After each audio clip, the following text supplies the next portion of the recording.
buenas tardes a todos y muchas gracias por su presencia, en especial a los que vienen de fuera de Murcia y en particular al autor, que ha querido estar con nosotros en nuestra región, Antiguo Reino. Hoy un poco dejado de la mano, iba a decir de Dios, no, de los hombres. Así que para mí es un placer presentar a nuestro invitado. Pero como es preceptivo, quisiera antes hacer unas breves consideraciones sobre el libro que viene a presentarnos. Se trata de una introducción al tradicionalismo político español. El título es bien elocuente: la sociedad tradicional y sus enemigos. Pero es algo más. En palabras de Miguel Ayuso, es un tratado de filosofía política, cuyo objetivo es explicar lo que realmente es la modernidad y por qué debe ser rechazada. Y a partir de ahí, pedagógicamente, desarrolla el tradicionalismo en sus diferentes facetas.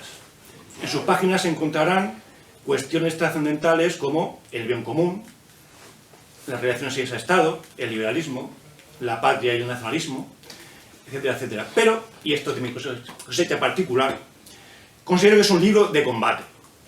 Un libro de combate contra el modernismo, las ideologías que engendró y lo que ha supuesto y significado a lo largo de los años. Es como un ladronazo que nos obliga irremediablemente a la reacción. Es reacción frente al laicismo, la secularización y la impiedad imperante. Los últimos episodios profanadores que hemos visto no son más que la punta del iceberg de lo que nos espera. Reacción frente a la llamada cultura de la muerte, hoy desgraciadamente tan actual con la aprobación de la criminal ley de eutanasia. Reacción frente al atentado maléfico a la familia, núcleo básico de la sociedad y de la civilización. Reacción frente a los organismos supranacionales dirigidos por asociaciones filantrópicas, que todos bien conocidas, que nos desgobiernan. Frente a la ofensiva destructora de la patria común, la injusticia social y la falta de representatividad de la que disfrutamos. En definitiva, reacción frente al estado de cosas que padecemos desde al menos el siglo XIX. Y todo ello sin miedo, ni complejo, ni problema de conciencia alguno a que nos llamen reaccionarios. Si por reaccionarios se entiende la defensa de la verdad frente a la mentira hoy tan en boga, el bien frente al mal, la belleza frente a la fealdad intrínseca de la modernidad y la posmodernidad, pues seamos orgullosamente racionales. Al fin y al cabo, ¿qué es la verdad? Como nos dijo el Señor Jesucristo, es la que nos hará libres. Es finalmente pues, una alabanza del régimen tradicional y de un orden social cristiano al que aspiramos restaurar o reinstaurar en nuestra patria. Pues bien, de todo ello viene a hablarnos don José Miguel, que a continuación paso a presentar. Catedrático de Lógica en la Universidad Complutense de Madrid, se define a sí mismo como profesor, aunque algunos pensamos que sobre todo es maestro. Maestro del tradicionalismo al que ha dedicado la mayor parte de su vida, tanto el religioso como el político. Y hoy en día ostenta el cargo, no sé si la carga, de secretario y jefe delegado de la Secretaría Política de don Sisto Enrique de Borbón Parma. Así pues tiene la palabra don José Manuel Zambrano. Muchísimas gracias.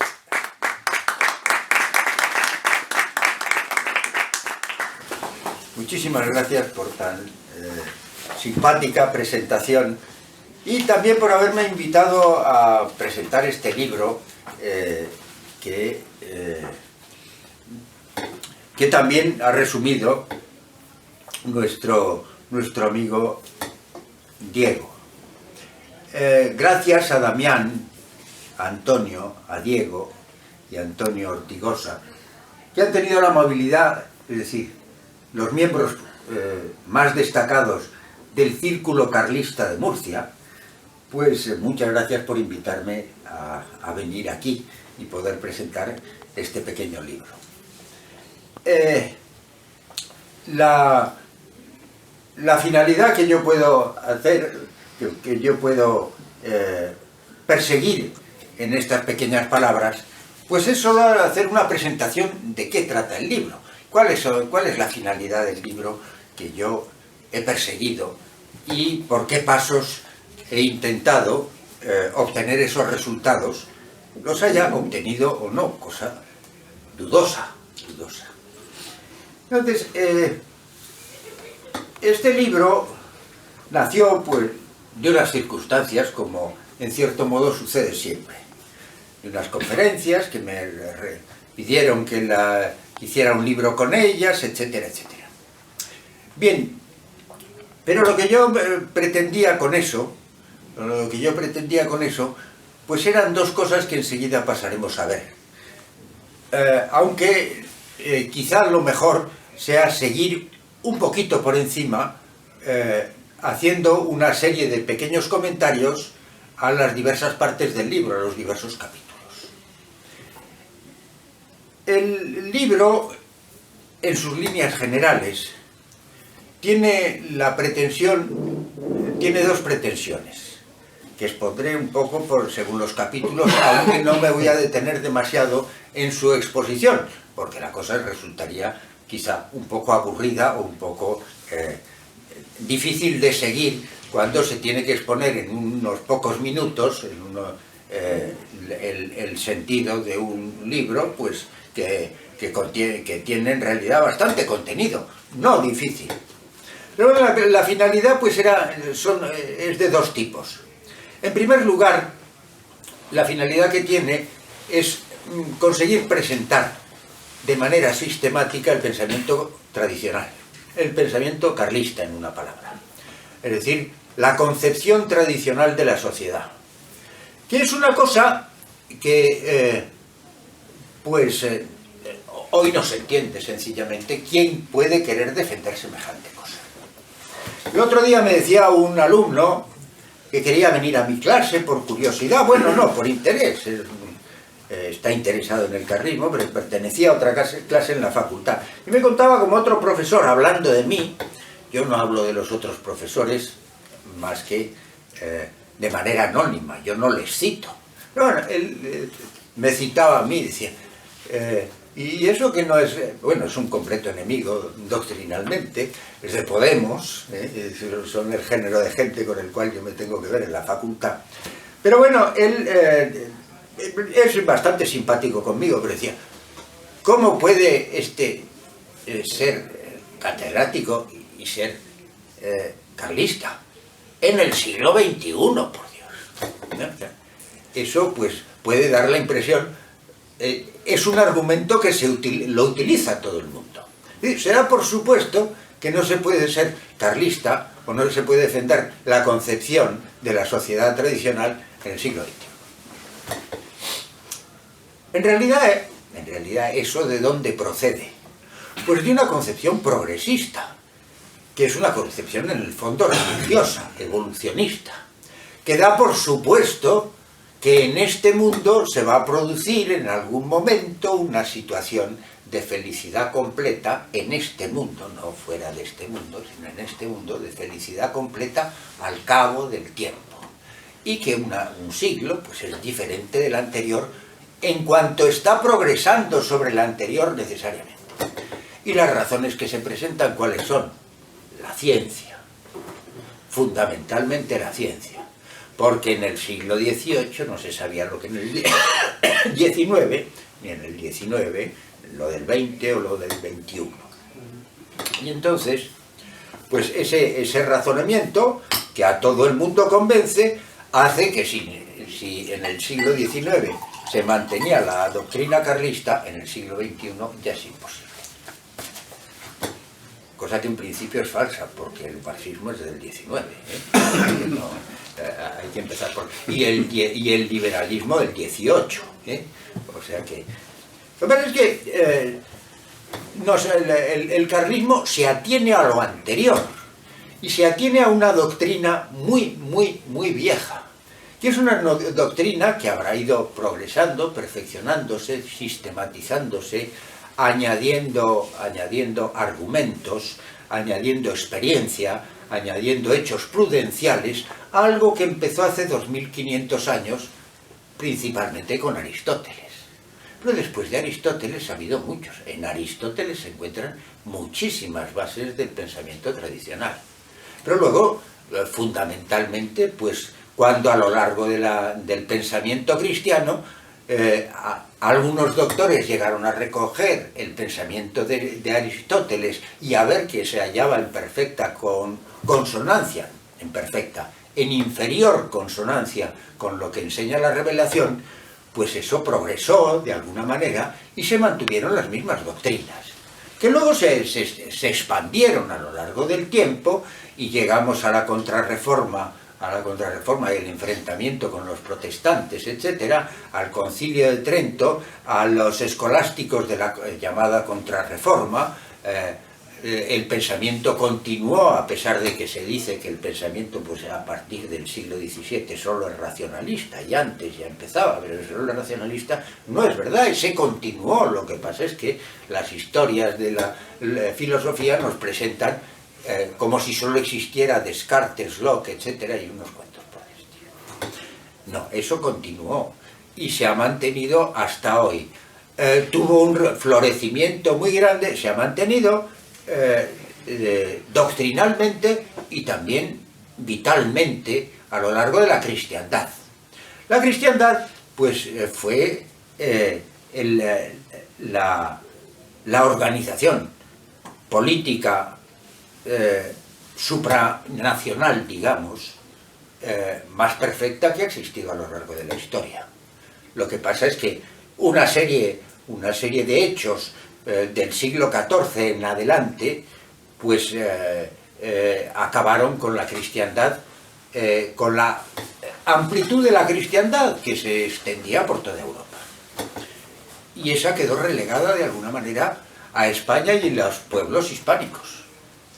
Y en España y en los pueblos hispánicos mantuvo la cristiandad en esos pueblos y en España mismo hasta la desgraciada invasión napoleónica, digamos. Se enfrentó a todo eso de todas las maneras que pudo hasta la desgraciada invasión napoleónica, que acabó por introducir en unas élites ya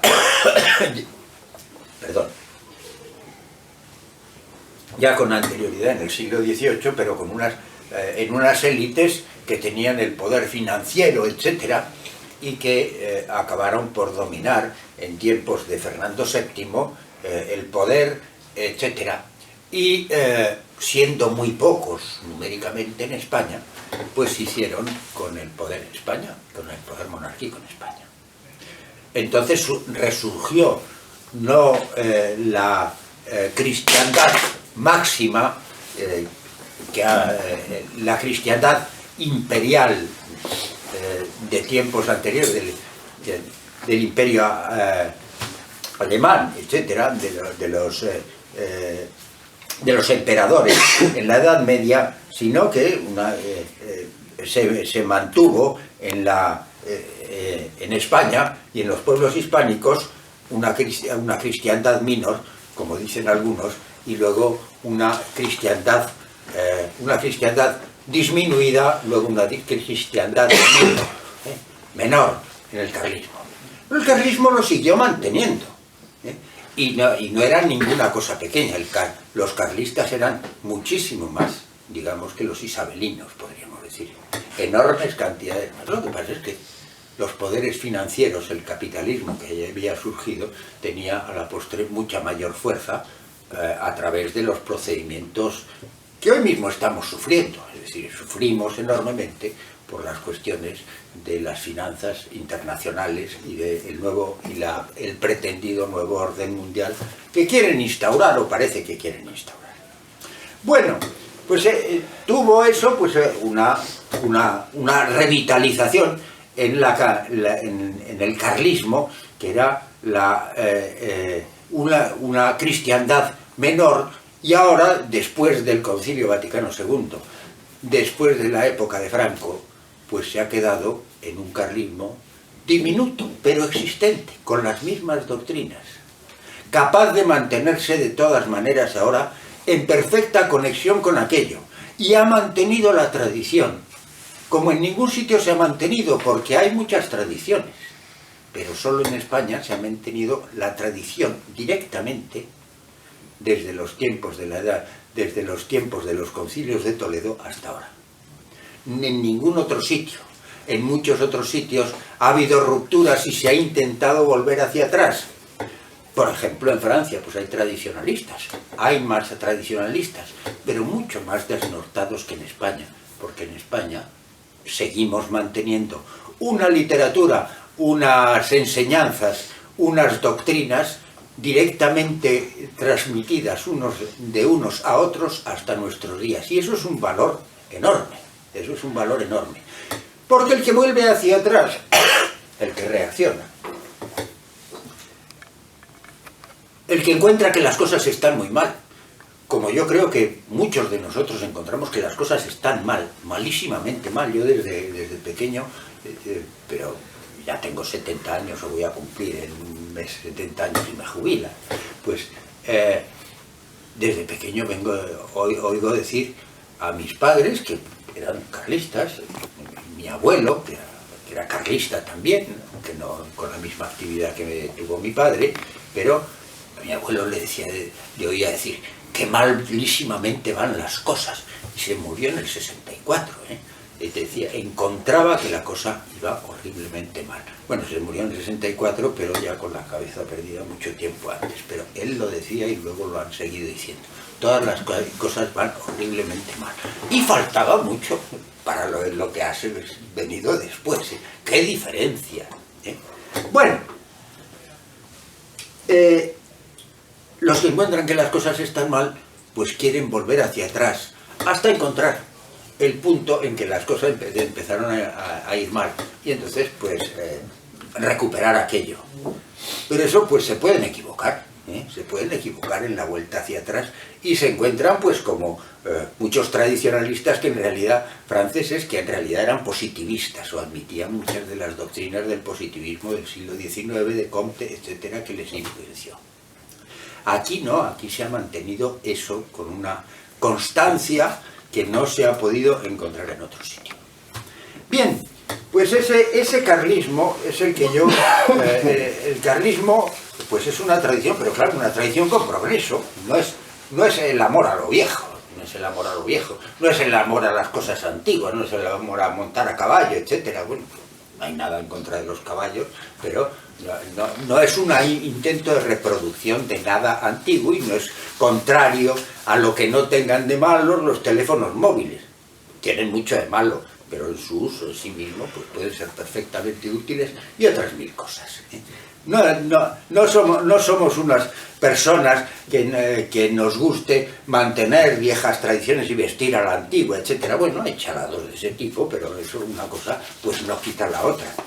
Que existan esos chalados no quita que se pueda armar la tradición esencial y mantener lo bueno del progreso de la ciencia en los cachivaches que nos ofrece, con tal de que se utilicen correctamente. Bien, pues eso tiene que irse aplicando día tras día, año tras año, época tras época, a cada una de las circunstancias. Entonces yo lo que quisiera, frente a esos que dicen, ¿cómo es posible que en el siglo XXI haya carlismo? A los que dicen, bueno, otros que se les da por decir, pues el carlismo en realidad era absolutista, eso lo habrán leído ustedes en los libros de bachillerato, lo dicen todos los libros de bachillerato, sin explicar qué es el absolutismo, pero el carlismo era enemigo del absolutismo, era una degeneración de la monarquía, el absolutismo que hubo en algunos autores, sobre todo venido de Francia. Y entonces el carlismo se opuso frente a él ya desde que volvió Fernando VII a España. El barón de Eroles, etcétera, ya era enemigo del absolutismo, defensor de los fueros, etcétera. O los que dicen pues que nosotros somos franquistas, como algunos han pretendido recientemente, o que somos separatistas, que es el origen del separatismo, o que somos fascistas o franquistas. Nada de todo eso, o que somos clericales sencillamente, o que somos pues una banda de beatos que nos dedicamos solo a cuestiones religiosas, que nos dedicamos y más nos deberíamos dedicar en lo que pudiéramos, pero no solo a eso. Nuestra obligación no es meternos en el orden eclesiástico, es meternos en el orden político en la medida en que podamos, para, en razón del patriotismo, beneficiar a nuestra patria y a aquellos con los cuales estamos obligados todo lo que podamos en nuestra existencia. parte de nuestras existencias particulares, etc. Pero tenemos que entregarnos a eso todo lo que podamos. Bien, todo eso pues es una falsedad, y eso pues me enfadaba y me ha enfadado siempre mucho, como en los periódicos han dicho que el carlismo pues es el que ha producido el separatismo, etcétera, y otras cosas. O como nos llamaban hace poco, pues que somos franquistas. No, ninguna cosa de esas. Esas cosas son doctrinas desgajadas de la tradición, que han dejado de lado muchas cosas y se han quedado solo con una. Y entonces es una selección dentro de lo que podía darse. El pensamiento carlista es un pensamiento complejo, como compleja es la realidad. No podemos decir que con la monarquía, una monarquía absoluta, pues todo se arregla. Tampoco podemos decir que con la multiplicidad federal de regiones todo se arregla. Ni podemos decir que si dejamos a la Iglesia mandar sobre las cuestiones políticas, pues todo se arregla. Todo eso es falso en lo que tiene de negación de lo verdadero, que es el conjunto de las cosas. Todos ellos tienen algo de verdad, también el socialismo, en cierto modo el comunismo, en cierto modo el liberalismo, algo tiene de verdad, porque el hombre no inventa nunca nada, no crea nada, sino que lo que hace es fabricar doctrinas parciales, pequeñas doctrinitas que se basan sobre un principio parcial que quiere resolverlo todo con la idea racionalista de que van a encontrar una organización definitiva y perfecta, utópica de la sociedad, cosa que no llega nunca y que siempre produce una detrás de otro mil males. Entonces la finalidad era sistematizar eso y darlo a conocer de alguna manera.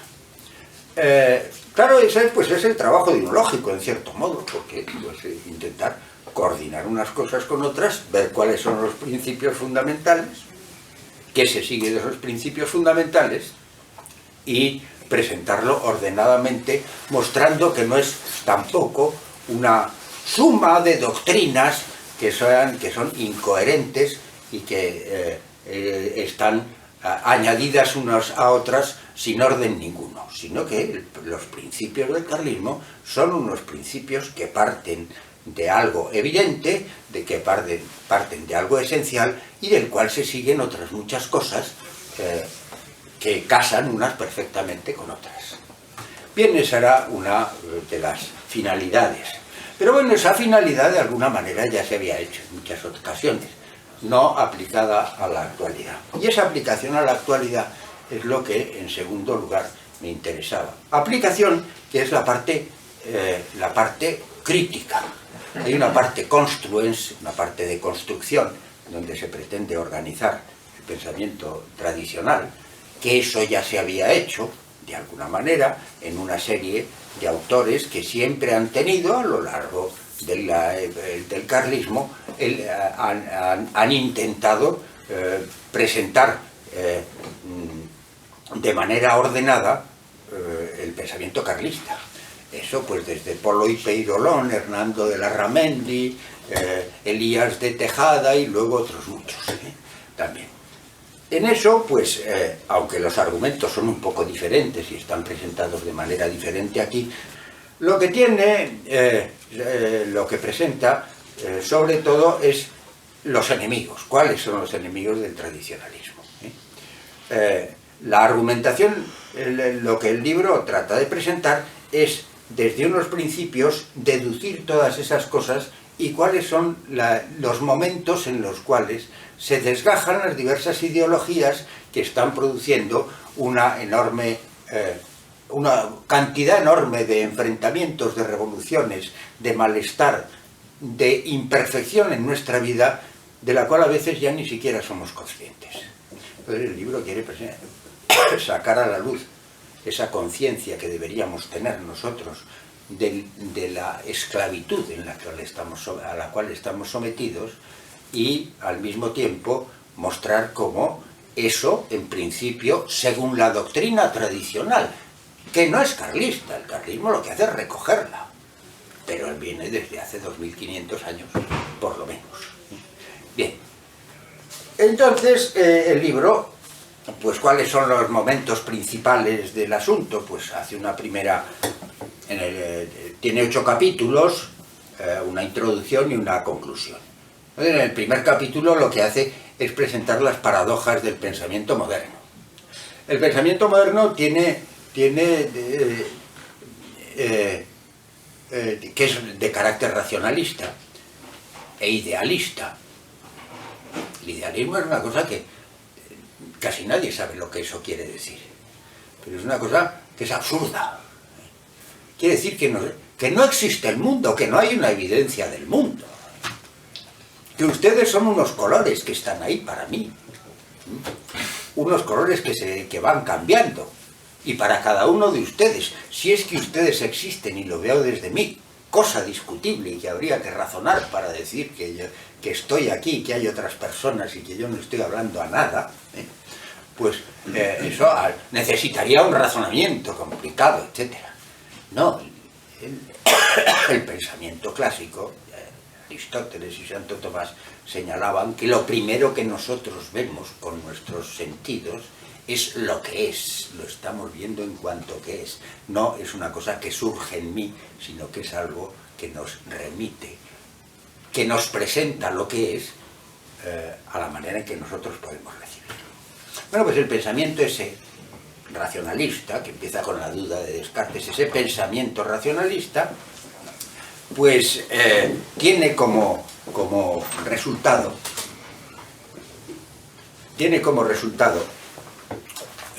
dos cosas fundamentales. Una primera, pues es que la sociedad no puede ser una o múltiple. Y entonces de ahí viene la gran discusión. Millones de muertos entre la unidad y la multiplicidad. Parece que es una tontería, pero el pensamiento racionalista dice, no puede una cosa, son contrarias la unidad y la multiplicidad. Lo que es uno no es múltiple porque lo uno y lo múltiple no pueden darse a la vez en el mismo sujeto. Y eso da lugar a las dos grandes tendencias de la modernidad, que entiende que o la sociedad es una o la sociedad es múltiple. Hablando de manera simple y reduciendo, en cierta manera simplificada, liberalismo, socialismo o comunismo.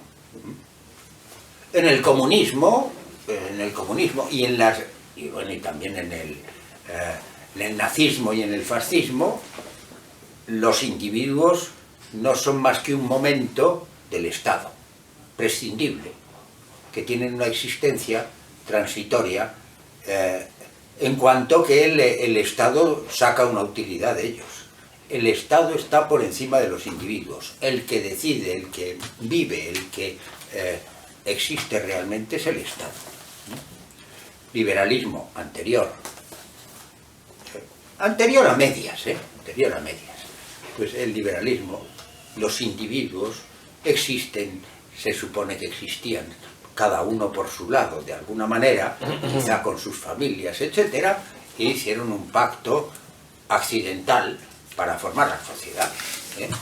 Pero ese pacto, en principio, se podría deshacer. Podría no haberse hecho, no tenía por qué hacerse. En el otro caso, es que la sociedad existe antes que el individuo. Aquí el individuo existe antes que la sociedad, y la sociedad, pues no es más que algo, pues que es contingente, no tiene por qué darse. El pensamiento clásico decía, eso es falso. El hombre, que es un individuo, que está compuesto de individuos, es sociable por naturaleza. La sociedad es algo natural, y el individuo también. No hay por qué negar una cosa de la otra. El hombre, esa vez, es individuo como sustancia. La sociedad no es una sustancia, sino que está compuesta de sustancias, pero tiene una unidad que está incluida en la naturaleza del hombre. Por tanto, pues la sociedad es una y múltiple. pero no de la misma manera. No es un hombre compuesto de muchos hombres, porque eso es imposible. Con 2 hombres no hacemos un hombre, ¿eh? Con una montaña de hombres no hacemos un hombre. Haremos un hombre, bueno, haremos. El hombre tiene órganos, pero con hombres no hacemos hombres. Con órganos, pues digamos que podemos, pues por lo menos remendar a un hombre con órganos o lo que sea. Entonces eso no tiene sentido. La unidad y la multiplicidad se pueden dar, pero cada una a su manera, no de la misma manera, ¿eh? De 2 cosas, de 2 vasos no hacemos un vaso, de dos árboles no hacemos un árbol, etc. Y la otra paradoja, pues consistía sencillamente en bueno, estas son las dos, la primera paradoja, y la otra paradoja consiste en el pensamiento racionalista, pues en que no comprende cómo se puede entender qué es lo que hay que hacer. Nosotros, las cuestiones éticas, las cuestiones políticas, que son parte de la ética o están directamente unidas a la ética, tenemos que seguir aquello que debemos hacer. Pero de los hechos nunca sacamos lo que se debe hacer. De los hechos concretos. Si un hombre hace una cosa y otra cosa y otra cosa, etcétera, se sacan muchos datos, pero no se sabe si están bien hechos o mal hechos. De lo que es hecho, no se puede sacar lo que debe ser. Lo que sí se puede sacar es de la naturaleza de las cosas que son, concluir aquello que debe ser. Entonces el pensamiento moderno lo que hizo fue decir, como no vemos manera matemática, que era un pensamiento que pretendía ser matemático, como matemáticamente no podemos sacar la conclusión de lo que debe ser, ¿qué es lo que debemos hacer? Lo que queramos. Lo más evidente, ¿qué es lo más evidente? Como Descartes decía, pienso, luego existo, ¿eh? Lo más evidente se supone. Bueno, pues de la misma manera, ¿en qué debo hacer? Lo que quiero, lo espontáneo, lo primero, etc. ¿No?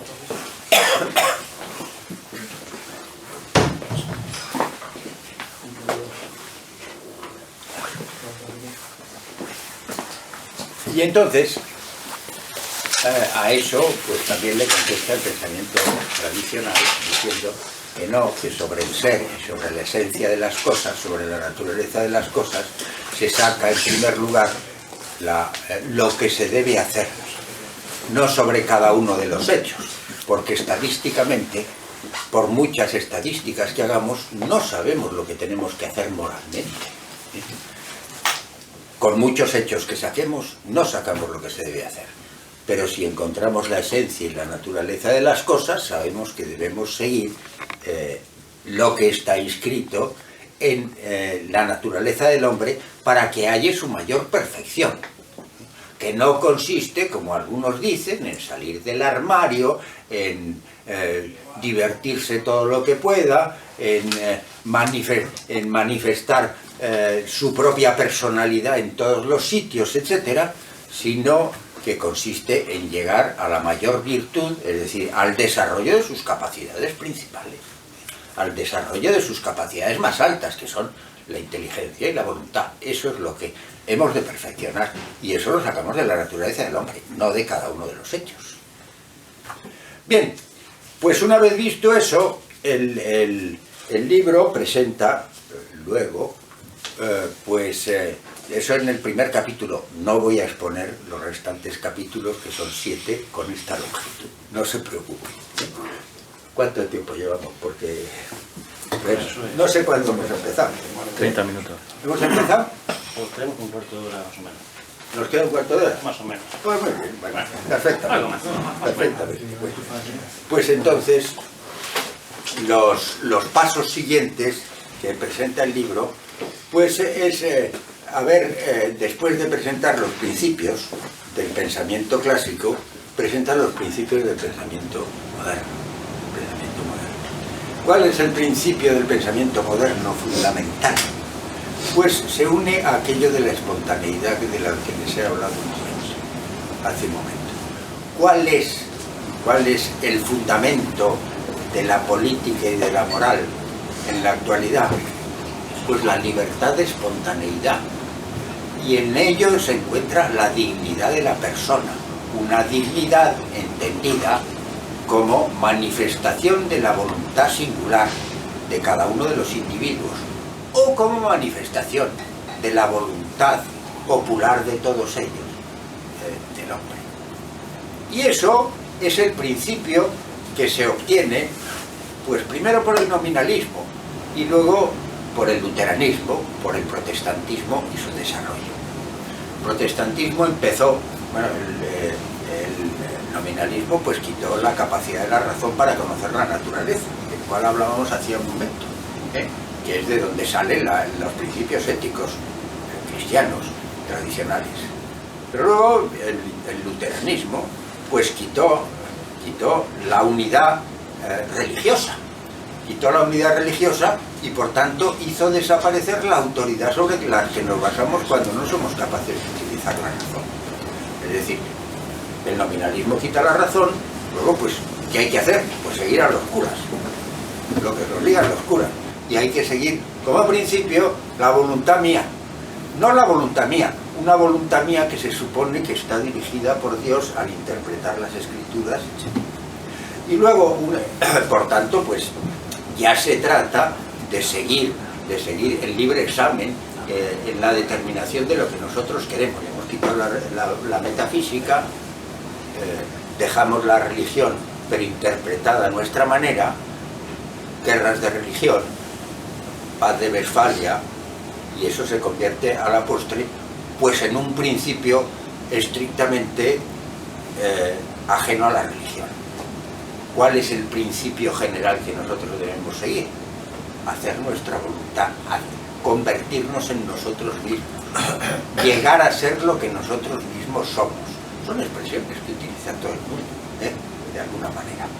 Esto que tengo que hacer, que pienso hacer, va a hacer que yo mismo sea más yo que antes, sin influencias exteriores. Pues eso es lo que yo debo hacer.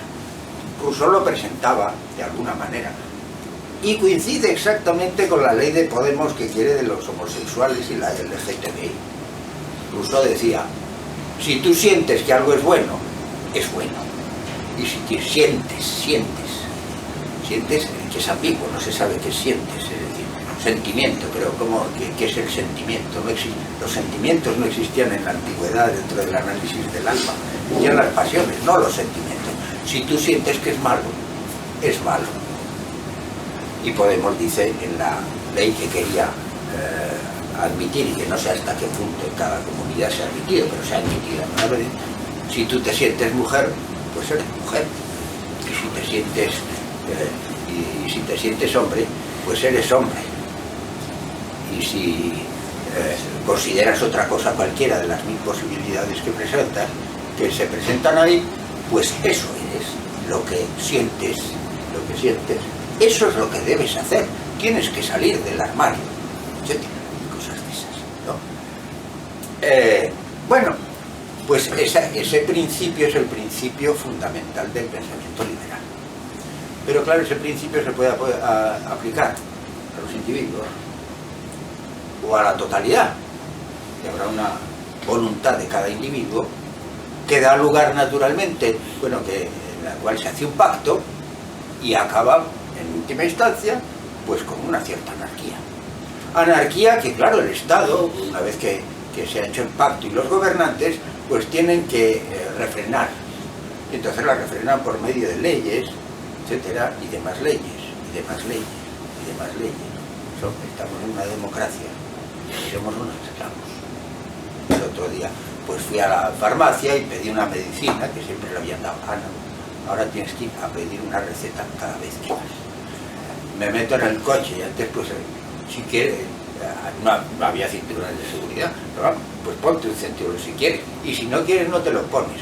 Y en tu casa le pegabas una torta a un niño, no puedes pegarle una torta a un niño, o un capón, o una red, no puedes hacer. En todos los aspectos de nuestra existencia estamos sometidos como esclavos a la voluntad de unos tipos que en realidad no quieren más que manifestar su poder y dejarnos reducidos a psicológicamente a una incapacidad de reacción frente a cualquier cosa. Al mismo tiempo nos dicen que podemos hacer de todo, ¿eh? Podemos divertirnos aquí, nos podemos divertir allá, podemos hacer cualquier clase de cochinada sexual, etc.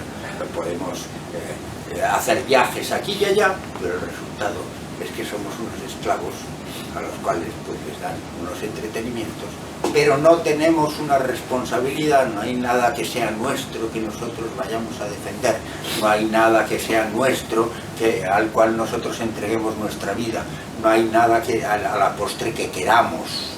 Lo único que la mayoría de la gente quiere es dinero, en cuanto que, pues si tenía una mujer, eso le permite cambiar de mujer, si tenía unos hijos, pues también los puede mandar al colegio y no verlos en lo posible, si tenía un coche cambia por otro, si tenía una ciudad cambia por otra, nada amamos, en nada nos comprometemos. La infelicidad más absoluta que solo se palía por medio de entretenimientos de maneras diversas que hacen que tratemos de no pensar. Nuestra vida, en ese sentido, es en cada uno de nosotros y socialmente una vida depravada, en cierto sentido, que exige entretenimientos. Entretenimientos, me lo dijo uno que se pasaba la vida entretenido yendo a un bar y con la maquinita esa. Uno ve eso y dice, ¿cómo no se aburre? Y me lo explicó él. Él iba allí porque había tenido problemas, iba para no pensar. Cuando estás con la maquinita que te saca duros o lo que sea, aquellos tiempos duros, no piensas. Entonces, ¿qué hacemos de nuestra existencia? Procurar no pensar. Es decir, hacen de nosotros unos seres instrumentalizados que tienen una finalidad práctica, como puede tenerlo un robot, y luego nos mantienen entretenidos de alguna manera con diversas maneras de divertirnos para que no pensemos y no demos la lata. Bueno, pues ese es el principio, digamos, del liberalismo. Y eso pues se va exponiendo en el libro, aplicándolo a diversas partes del tetralema carlista. En el tetralema carlista Dios es lo principal. Dios es lo principal en cuanto tenemos principalmente la ley de Dios. Y antes de la ley de Dios, la ley natural, que es necesario para entender la ley de Dios. Es decir, antes fue la ley natural, luego la ley divina, que eso es lo que nosotros tenemos, nos indica qué es lo que tenemos que hacer, cuál es la finalidad de nuestra existencia. Y la sociedad se une por la finalidad, no porque salga de uno, sino por el fin. Y muchos nos podemos unir buscando un fin, pero no nos podemos unir si se nos pregunta qué es lo que te apetece hacer aquí. Es un rebaño de gatos, la sociedad es un rebaño de gatos a los cuales hay que sujetar engañándoles. No es un rebaño de los que tienen una misma finalidad y pueden ir cada uno libremente y a su manera hacia el fin que perfecciona en última instancia al hombre, que se halla, como ya veían pues Aristóteles y Cicerón y Séneca, en el perfeccionamiento de la patria, mientras que y luego los cristianos, que mantenían la piedad patriótica, la obligación para con los que nos han mantenido en vida, el entregarnos primero por la patria antes que para los propios que para el propio beneficio. Esa es una primera obligación.